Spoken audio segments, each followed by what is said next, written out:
Matt Smith,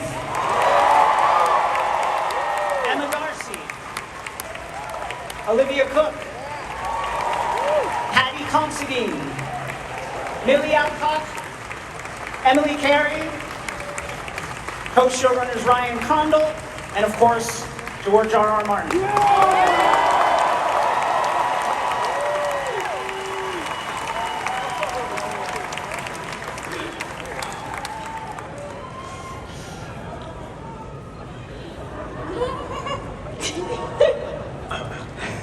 Can all go home now. Well, before we get started, Emma has a message. Oh yeah. Okay, so Miguel Sapochnik, who is co-showrunner with Ryan, got COVID yesterday, so he's not here.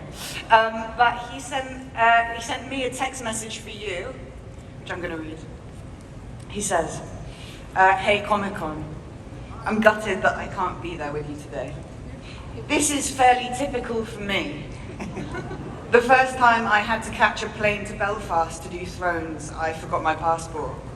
So the fact that the first time I get to come and do Comic-Con with all of you lot for House of the Dragon, I get COVID feels about right.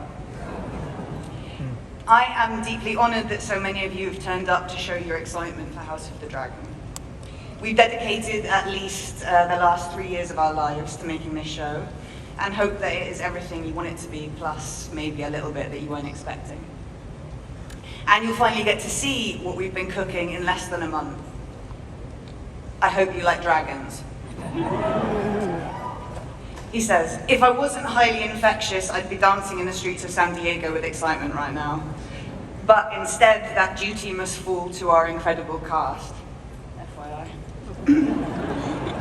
This show would not have been possible without their passion, their talent, and their relentless hard work. They have elevated the show to another level, as you'll see. Anyway, enough of me. Fire will rain. Peace out, Mig." I mean, that was the sort of heartbeat for me, really, and I had such a fabulous time with Paddy.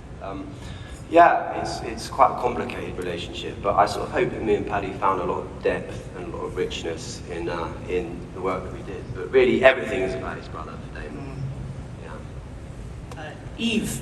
That book, and then if the show's still going, who knows? Maybe I'll show up. I did do a cameo in the original pilot of Game of Thrones, but that they reshot most of the pilot, so I was left on the cutting room floor. And I was supposed to be, at a certain point, I was supposed to be a severed head. That scene where Joffrey makes Sansa look at all the severed heads on the walls. I was going to be one of them, but then they found out how expensive it was to make a severed head, and they just bought a box of used severed heads. One of whom was George W. Bush, which got us in a lot of trouble when people noticed it. And I don't think he's there any longer, but if you get one of the old DVDs, you can see that. But I know. Who knows? Maybe I can yet become a severed head at some point.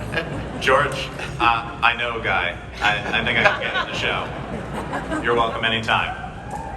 George, thanks. We're always nervous at the beginning because these books, these characters are like my kids. And when you give your kid to people for adoption, you wonder how they will be treated. Will they be, will you recognize them when they come back to you and all that? But I've been very, very fortunate here. I think Ryan has done a great job of adapting the books so far. And Thank you. And our cast here is amazing. I haven't had a chance to meet them. Unfortunately, with COVID, I didn't get to visit the set and hang around as I did on a certain other show in the past. But I've seen 9 of the 10 episodes, and it's pretty amazing. Pretty amazing. I'm really very happy.